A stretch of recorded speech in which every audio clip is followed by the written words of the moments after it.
ni press conference ya batumiwe na Choma Music Entertainment tugamije kugira ngo tubamurikire cyangwa se tubabwire imigabo n'imigambi y'igitaramo dufite ku itariki 22 z'ukwa 11 umwaka wa 2025 ni kuri uyu wa gatandatu. Abo mureba imbere yanyu ni bamwe mu bahanzi bazadufasha muri concert kugira ngo igende neza cyane. Tunashimira aba baraperi bafashije Papa cyangwa kugira ngo babashe kumukura aho yari ari no kumugeza hari uyu munsi wa none, kuba agiye gushyira ahagaragara album ya kabiri n'urugendo rutari rworoshye rw'imyaka 5, ariko Uwiteka yabanye nawe aramushoboza amuha inshuti nziza zimufasha kugira ngo ibyo yakuze abona nk'inzozi ze bimubereye impamo. Ndagira ngo muri kano ka mwanya mpereye ku bashyitsi bakuru bari imbere yanyu, umwe kuri umwe agenda bibwira. Turaza no gufata akanya ko gufata ibibazo ndetse no uza gutanga cyangwa se kujya kubaza arajya haguruka yivuge n'uwashaka kubaza kugira ngo bize kugenda neza cyane. Ndagira ngo Judena adufashe aduhereze inyakiramajwi ahereye ari ku ruhande rwo hirya, kuri umwe kuri umwe bagenda babasha kubibwira, ubundi bize kutugendekera neza. Murakoze. Murakoze cyane. Usanzwe twa Judena igihe wateguye igitaramo cya Papa Cyangwe, ariko dufatanyije na timu nini kugira ngo murabona Shema hariya ubwo yanze guhaguruka mbese hano imbere, ndetse na Ndahiro Valens umwe mu basanzwe n'ubundi bafasha Papa Cyangwe. Ariko ndashimira itangazamakuru muri rusange kubwo kwitabira. Icya mbere ni umuziki nyarwanda, kandi ntabwo mwaza hano mudawukunda, ndabiseguraho cyane kuko gukererwaho kubera imbogamizi zabayeho n'imvura, ariko byanga bikunze birabaye kubera ko na Papa Cyangwe kubona itangazamakuru ringana gutya imbere ye, media houses zitandukanye, kubona azaje kumushyigikira aba ari intambwe ikomeye, kandi aba ari ikintu gikomeye ku muziki nyarwanda, by'umwihariko nkamwe mugenda mumutera cyangwa se mudutera ingabo mu bitugu mwese. Ndabashimiye rero. Dutangira iki gitaramo, intego yacyo kwari ugufasha umuziki nyarwanda by'umwihariko binyuze kuri Papa Cyangwe umaze imyaka 5 mu muziki, ariko nanone wari umaze kubona ko afite album yahuriyeho abahanzi benshi batandukanye muri kubona hano. Rero urugendo rwose rw'umuziki yashatse kurusangira namwe, natwe n'abakunzi batandukanye b'umuziki nyarwanda, kugira ngo umuntu umubona wamubonye intego ziwe zizagaragarira mu gitaramo afite ejo bundi ku wa gatandatu. Umuziki nyarwanda rero bwo kwishimira kubona umuhanzi nk'uyu Papa Cyangwe afite igitaramo kimeze gutya, yaranyegereye tubiganiraho, none byabaye impamvu. Rero ndabashimiye cyane abari hano, abahanzi batandukanye, kandi ntabwo bigeze bamugora, ari nayo mpamvu n'igitaramo kizaba kwa gatandatu nizeye ko abantu bose batandukanye bazaba bakirimo. Turahera hano iburyo bwanjye kuri Riderman, wenda aragenda ahereza inyakiramajwi kuri buri muhanzi, noneho tuze kugaruka hano kuri Bitray, abaterankunga nabo, kugira ngo Ndahiro Valens Pape aragenda bakira anabavuga. Murakoze. Mwiriwe ko mukonje byataye ni kano kavura. Mwiriwe mumeze neza? Turi hano tuje gushyigikira umuvandimwe wacu. Murabizi afite rebo yitwa Chuma Gang, sibyo? Ndavuga Chuma, muravuga Gang. Chuma yeah. Turi hano nitwa Riderman Rider Zone, nanjye ndi hano kugira ngo nshyigikire Lewis. Bamenyesheje yuko agiye kwizihiza imyaka 5 mu muziki. Imyaka 5 mu muziki ntabwo ari ikintu cyoroshye habe na gato, yagira ngo murabizi ni urugendo rutoroshye habe na gato, haba mu gukora umuziki haba mu kwiruka no guhangana n'itangazamakuru murabizi nubwo muri inshuti zacu hari igihe namwe mudutega imitego. Imyaka 5 rero kubinyuramo no kubaka fan base ntabwo ari ikintu cyoroshye. Kuba yimazemo rero imyaka 5 akatubwira yuko agiye kubyizihiza twarabyishimiye, niyo mpamvu turi hano kugira ngo tumushyigikire. Murakoze cyane. Yo, abasaza bimeze bite man? Wanyita P-Fla, Power First Ladies After kuva NY, you know what I mean? Yeah. So man, so mbanje kubasuhuza tumbahaye peace mwese. So mbahaye peace cyane ku mutima. Ni iby'agaciro nanjye kuba ndi hano, murakoze cyane ndabikunze. So kiye navuga so shout out kuri team ya Silva. So Silva Music, shout out cyane ku my young brother. So yarandabuye iminsi yarandabuye yarambwira ati mandega ndimo ndategura ball ngiye na team yanjye turi gutegura ball imyaka 5 ni restaurant danje n'insazi n'iki. So urumva na album bita so now or never. So nabonye urugendo rwayo, so kandi proud cyane na young bro wanjye young king, ndi proud cyane. So nandi proud kubona indangano iby'agaciro. So shalom salot, so tuzareba sana de uko bizagenda kandi neza ko ari neza ariko original.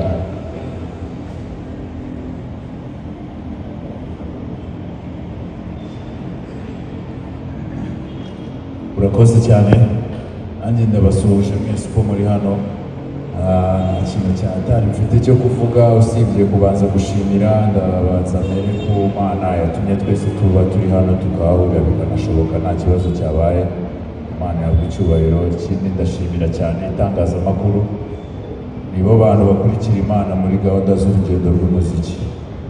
Hanyuma nkashimira by'umwihariko abantu bose bari kumwe na Papa Cyangwe, kuko uyu munsi ngewe ntabwo ari bwo bwa mbere tugiye gukorana na Papa Cyangwe. Yamaze kuba umupatina wanjye bikomeye cyane, ntabwo ari ubwa mbere ndumva mbere yuko izizi imyaka 5 twarigeze nanone guturingana hanze ya Kigali. So abantu bose ndi kubona n'ubundi bari baramufashije, Jiden arimo, Papi n'abandi bose bari muri team nabashije kubona mu maso yanjye mu barondore. Abo bantu nabo nabo umumaro cyane, bameze nk'abanyamakuru ku rundi ruhande. So, jewe rero I goes by the name of Mr. Shkwiri Shkwita, Betray, aka Landlord, East African Baby, Bishop. Urakoze cyane. Hola, nina sina, nanjye naje gushyigikira umuvandimwe Papa Cyangwe. Ni ku isabukuru tugomba kubikora ku wa gatandatu, tuzaba turi kumwe kandi turabashimira abari kudusapotinga twese. neza nitwa Manani Manzi, ndi umufana ukomeye cyane wa Chuma Gang. Nanjye nzaba mpari kuri anniversary y'imyaka 5 tuzaba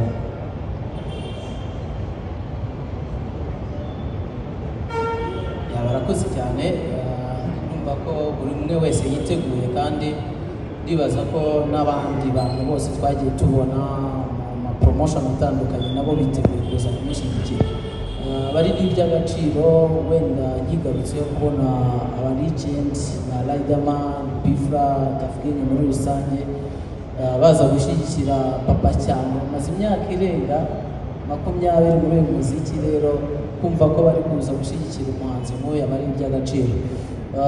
Ijambo rero ndarisubiza Ndahiro unayoboye ikiganiro kugira ngo anatwakire n'abaterankunga, ariko nanashimira Ingufu Gin Limited Decor. So asante sana, tukamufashe tukamukorera mu ngata. Urakoze cyane, ndashimira abafatanyabikorwa turi kumwe na Rujama Phones Shop. Nagira ngo nawe mumbere yakira amajwi abatazi Rujama, nanamushimira cyane. Hano ndi kumwe na Benovia, niwe uvuga ngo ni umuhungu ni umwuzukuru wa Rujama, hari abatazi Rujama, turamushimiye cyane. Hari telefone nabonye hariya bazizana basiya hano imbere nta kibazo. Izo telefone muzizana Rujama ni karibu. Murakoze, twishimiye ko turi hano gutegura igitaramo cy'umuvandimwe, kandi nagira ngo babwire ko ubwo imyiteguro iri kugenda twese tuyireba tubona ko imeze neza.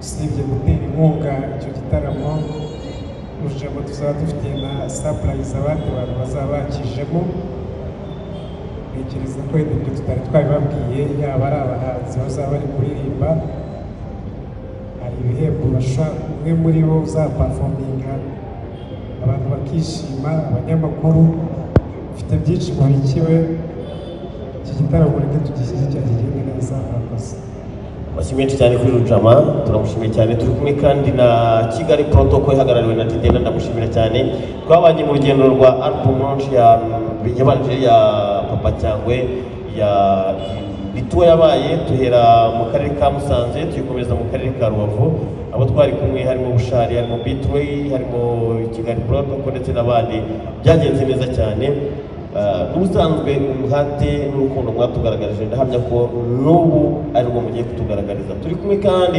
n'uruganda Ingufu Gin Limited bafite rikeri amoko 10 nabo bazaba habaye cyane turi kumwe na One Love Studio nabo bazaba habaye Mirdeco nabo barahabaye turabashimira cyane n'ubusanzwe turakomeza kuba twakira ibibazo by'abanyamakuru ariko kugira ngo tujye kuri session rikabanze ni akanya umugeni wacu kugira ngo adukurire urukoma ku rwengero adupfundurire agaseke k'ibyo atuhishiye kuri uyu wa gatandatu Papa Cyangwe ni kare w'umugwayi murakoze mbere na mbere ndabashimiye kuba mwemeye kwitabira ni iby'agaciro gakomeye cyane ndishimye cyane mu mutima wanjye Imana ibahe umugisha hanyuma ni urugendo rw'imyaka 5 ngiye kwizihiza maze mu muziki iyo hatabaho ko muhari ntabwo byari bukunde iyo mutaba muhari ngo munshyigikire munyandike inkuru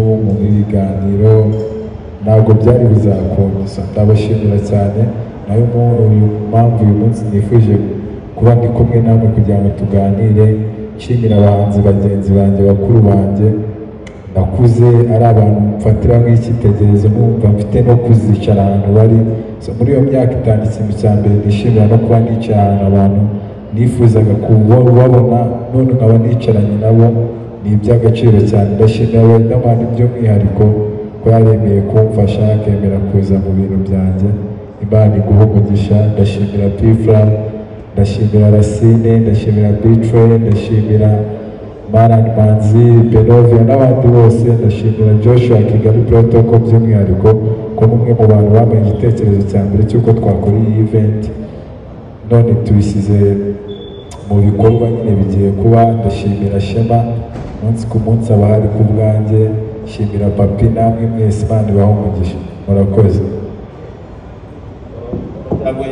arakoze cyane reka twakire ibibazo kugira ngo twihute cyangwa tubyaze umwanya umusaruro ariko Benovia igihe umwanya atagombye kwakira ni umusani ni umuhinzi ni umworozi oya igisambo ntabwo bizi so reka ujya kubaza arajya haguruka yivuge uwo ari we n'aho akorera ikibazo reka duhere kuri Janvier reka duhere kuri Janvier nawe urahita wakurikiza umuvandimwe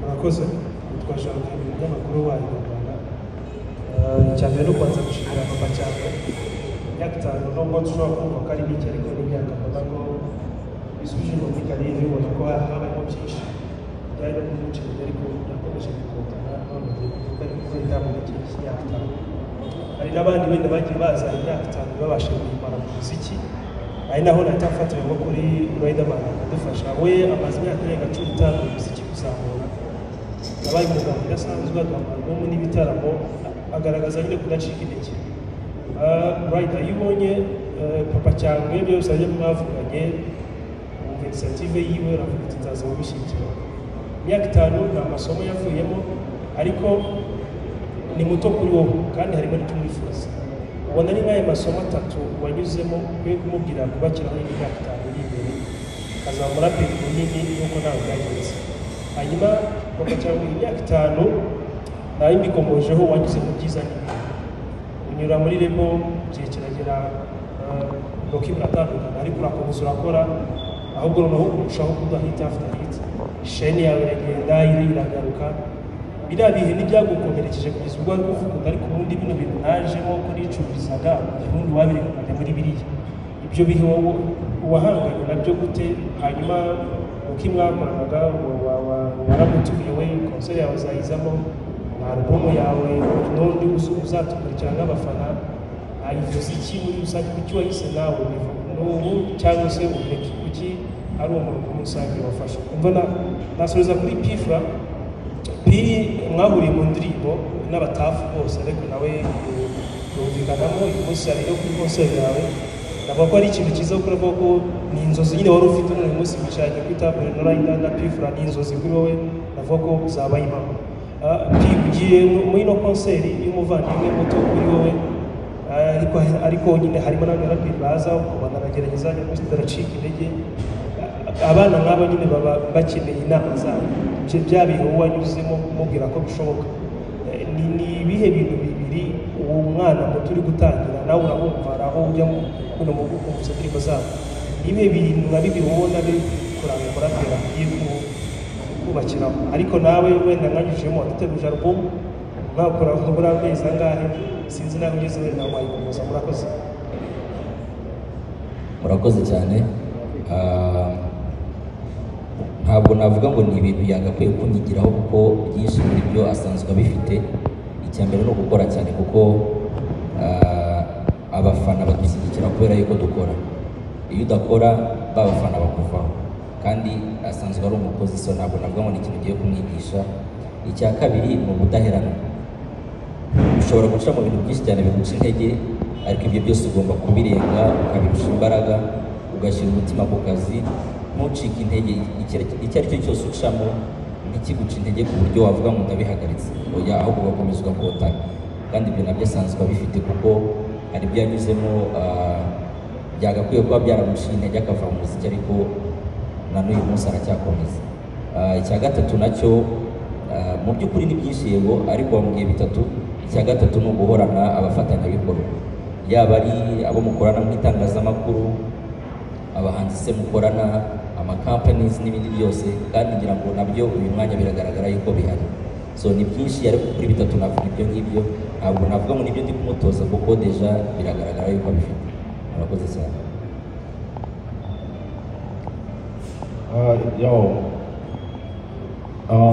Papa Cyangwe ni young brother nk'uko nabivuze ni young bro wanjye ndi n'umufana so ntabwo iyo ngeze kuba ntamwemera ntabwo nari kuba nicaye aha ngaha kuko iyi ntabwo ari buri muhanzi ngiye mbikorera hari n'abo mfana ariko tutana kwicarana so ngewe nuko nkomeze tu sibyo anyway so ngewe King Lewis turaziranye muzi mbere yo gukora n'umuziki nari muzi tuziranye so urugendo rwe rero yakoze ibintu yagiye aca mu bintu bitandukanye so I was there byinshi muri byo ndabizi nari mari struggle ye ndayizi cyane nari mari so nta kintu rero kinshimishije kiri kunshimisha right now nko kubona success nko kubona ukuntu umuvandimwe wanjye my young brother muri rusange ukuntu agenda azamuka umunsi ku munsi so ni ibintu rero byagakwiye kuba inspiration kuri buri muhanzi wese n'abo bahanzi batoya babwiraga so ndabisubiriza bimwe byose so byagakwiye no kuvuga ngo King Lewis so ariwe Papa Cyangwe of course King Trip urumva n'abandi bagakwiye n'abandi barumuna be kuko hari n'abandi bari gushaka kujya muri game nabo bashaka kujya muri game around the same business n'abarimo so abo nabo rero bagakwiye kumureberaho nk'uko nanjye mfite abo narebeyeho bakuru banjye barebeyeho ngo bati biriya bintu nanjye ndashaka kubikora so niko ubu ngubu nawe ni time ye hari n'abandi bana bato bari kumureberaho rero so I believe yuko ari neza so kumurebeyeho akaba inspiration urumva akaba nubwo bavuga ati the idol sibyo ukajya umanika amaposteri mu cyuma nk'uko twabikoraga kera icyo gihe twe twamanikaga amaposteri whatever so ntabwo waba uyobye cyane kuko King Lewis ari mu kazi so King Lewis ari mu kazi cyane so album ye Now or Never ndumva twahuriye muri studio so yaraducekinze ndumva yarampamagaye arambwira ati yo big bro imeze bite ni chill ni fresh so hari agasession nshaka ko dupanga n'iki ndimo ndakora ball gutya so arambwira ati ariko ntabwo ari we wenyine ndashaka TG yose ndavuga TG yose ko numva bikaze cyane. So imagine yo ko twageze stu urumva twageze stu tugiye gukukinga n'iki mwana nsanga TG yose yayizanye yose n'igihe waburaga urumva nasanze n'igihe waburaga muri room urumva mu gikoni n'igihe waburaga. So navuga manega shout out cyane kabisa urakaze kuba wahuriza hamwe bana ba gang ino gang yose ukayifata ukahita uyifungirana mu gikoni yose icyarimwe nega you crazy urarenze. So tutangira kwandika amaverse n'iki byose. So byaradushimishije ukuntu yadutekereje urumva ukuntu adutekereza avuga ati barana ni bakuru banjye. So shout out cyane kuri King Lewis papa cyangwe na team yose management team yose shout out cyane kuri mwese ndabashimiye cyane. So ku kijyanye na album yanjye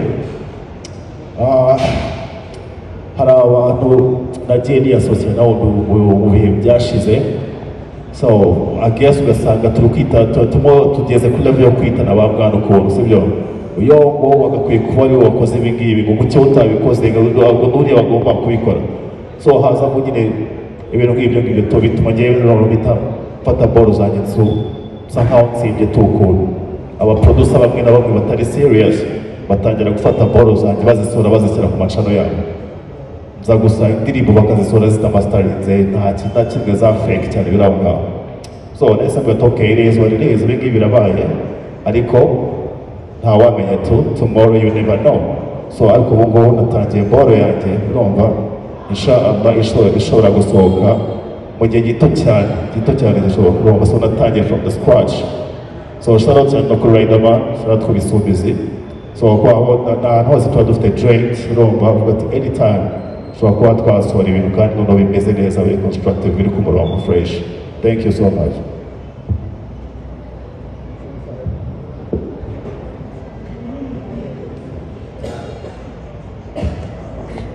Yego murakoze. Ku cyo wambajije cyo kuba niba naratumiye Rocky, ntabwo natumiye Rocky wenyine kuko yari team nini twabanaga, natumiye team yose. Hari amahirwe menshi cyane ko bazitabira cyane ko batahakanye baremeye, so barahari. Hanyuma ku kijyanye no kuba uyu munsi narafashe risk cyangwa se afata initiative yo kuvuga ngo njye nanjye gutegura igitaramo cyanjye, zari inzozi zo kuvuga ngo kuba naza mu muziki nkamara umwaka umwe, 2, 3, 5. So rero ni ibintu nagombaga guserebura nkabyishimira kuba noneho mfite amahirwe uyu munsi yo kuba nasaba Riderman ubufasha Kabuma, Pifla, B-Train n'abandi bose. So rero nagombaga kubyaza ayo mahirwe mfite uyu munsi ayakoresha, ari nayo mpamvu album yanjye yitwa Now or Never, ubu cyangwa ntibizigere. So rero uyu munsi niwo munsi mfite amahirwe yo kuba ndi kumwe n'aba bantu bamuha ubufasha gutya, niyo mahirwe mfite ndi kuhabona gutya, rero niyo ngomba kubyaza umusaruro. Yego. Yes, murakoze. Amazina yanjye nitwa Soj Official, aba nkurira Sample TV show. Ikibazo cya mbere ndakibaza Ruja, ntabwo dusanzwe tukubona utera inkunga mu bitaramo, tukubona mu zindi show zigiye zitandukanye ariko si ibitaramo bya music. Watekereje gute gukorana Papa Cyangwe, kubera icyo wahisemo Papa Cyangwe? Ikindi kibazo ndakibaza Riderman, mu gihe cyatambutse ubu ngubu turi mu myaka 5 ya Papa Cyangwe, ariko mu gihe cyatambutse hakundaga kumvikana imvugo ivuga ngo rap ni y'abarara, rap abaraperi ntabwo bakunda guhabwa icyubahiro bagombwa, ugasanga sometimes babasubiza inyuma mu buryo bwe cyangwa ubundi. Nakwibaza ubu ngubu bigeze muri 2025 twegereye 2026, ubu muraperi afite akahe gaciro, bihagaze bite? Ikindi kibazo ndakibaza Cuma Papa Cyangwe, ni urugendo rutoroshye, imyaka 5, album yawe wayise Now and Never, ariko nanone wanatweretsemo famiye, umugore n'umwana. Album yawe hari ahantu yaba iri related na famiye n'umugore n'umwana. Ikindi minsi yatambutse nakundaga gukurikira ibiganiro byawe, nakundaga kuvuga mama wawe cyane. umuhaye cyane avuze iki kuri kariyeri yawe ya music? Murakoze.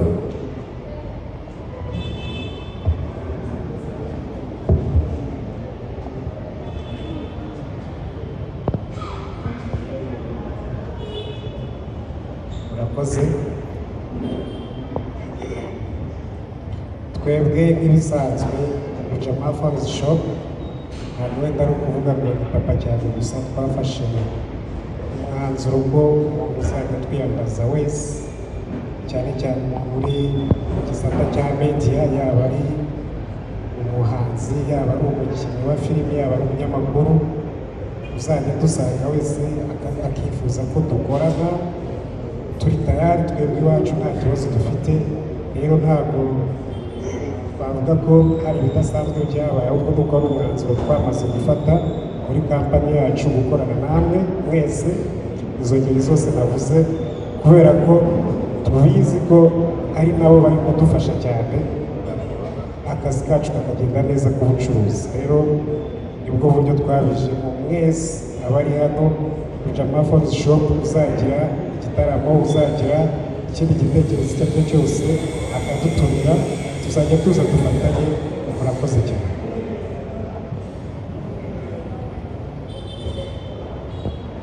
Murakoze. Ku kibazo warumvajije ku bijyanye n'icyubahiro abaraperi bahabwa,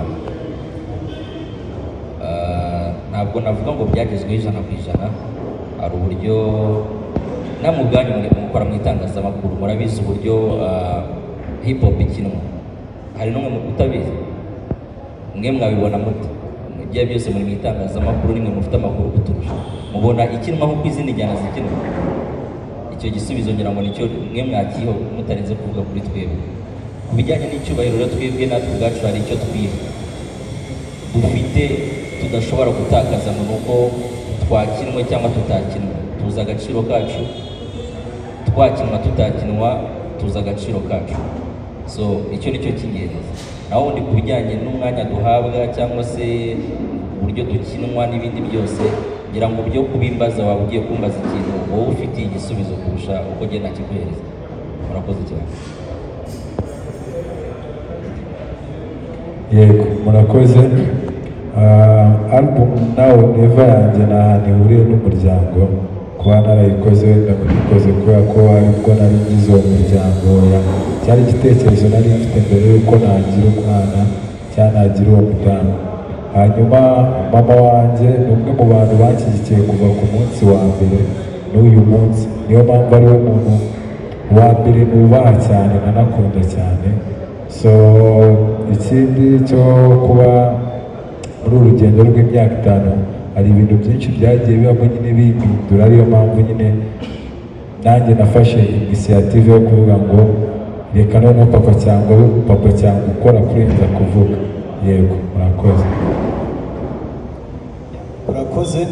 Anta Emi Kabaka, abankorera ku rugendo online TV. Ikibazo cya mbere ndakibaza papa cyangwe kuko ni nawe waduteranyirije aha ngaha. Cyangwe uko wavaga muri Rockin Entertainment waje kujya ahandi kwerekeza kuba wakikorana, ariko nanone haje kuza saga ivuga ko ubwo fata ku mavuta yakumenagaho operasiyo ivuga ko ufite umugore, waje kugera mu rugo mama wawe agahita kwirukana ugasanga yazinze imyenda yawe yose akigenda. Aka kanya mama wawe mubanye mute, famiye yawe mumeranye mute? Ikibazo cya kabiri ndakibaza Riderman. Rider ni umwe mu baraperi bamaze igihe muri hip hop nyarwanda, twagiye tumwumva muri beef yishiwe na Neg G The General. Ni iki kintu ubwo Neg G The General yari ari mu kiganiro kuri Maisha Entertainment mu minsi ishize, yavuze ko wigeze kumwishyurira indirimbo amenya ko iyo ndirimbo ari wowe wayishyuye ariko yaramaze gusohoka. Ni iki kintu cyabiguteye? Murakoze. Yego, murakoze. Ikintu navuga, mama wanjye nk'uko nabivuze niwe muntu wa mbere sapotinga z'umunda, so nanjye nkunda, so rero njye nawe tubanye neza cyane. nta n'icyatandukanya umwana urukundo rw'umubyeyi n'umwana so nta kibazo na kimwe nigeze njyana mama wanjye yego murakoze murakoze kugira ngo mu bisubizi dusanzwe dufasha abahanzi benshi cyane batandukanye gukora indirimbo so ntabwo dufite ikintu kimwe runaka tugenderaho hari abo dufasha tubazi hari n'abo dufasha tutabazi so nabikoze muri ubwo buryo nta mpamvu yihariye yatumye mbikora murakoze cyane so ndagira ngo twakire ikibazo kimwe cyangwa bibiri byonyine